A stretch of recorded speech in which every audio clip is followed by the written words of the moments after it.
Here is a little tutorial that you can use to help you remember how to write equations given certain informations and parallel lines. There's a couple of pieces of information that you're going to have to recall about parallel lines, and honestly they're pretty easy to remember if you can remember this little phrase that I have down here, dis. That's going to be really important for you guys to remember and try and help you remember the things that are important about parallel lines. DIS is an acronym, and it stands for different intercepts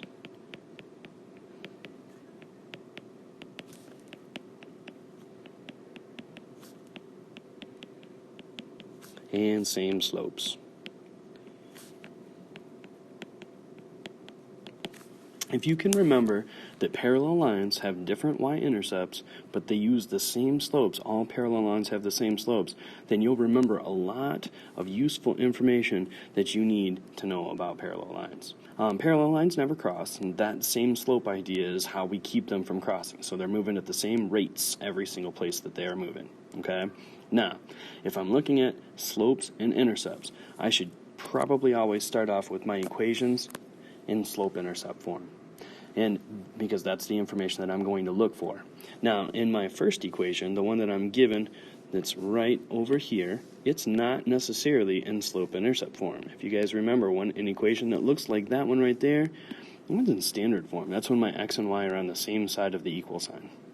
What I need to do is rearrange that, put that into slope-intercept form, and then I can use the information that's in that one to help me write my new equation.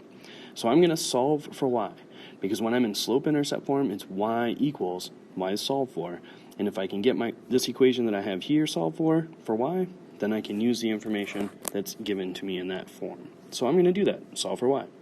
We'll start off by getting rid of this -6 that's on the left side of my equal sign. The way that I undo a -6 is add it to both sides. That one will cancel.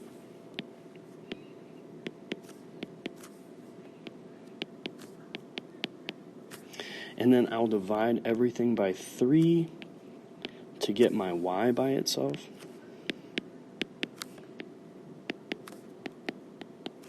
And I have this beautiful little equation here that's in slope-intercept form. I can see that my slope for this equation is going to be 2. It's this value right here. It's the number that's always in front of my x.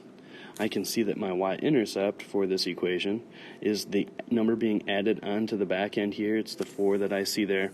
And so I have the pieces of information that I need in order to go through and finish my problem. Now I use the information I've got. I've got the slope of 2, and I've got this beautiful point right here.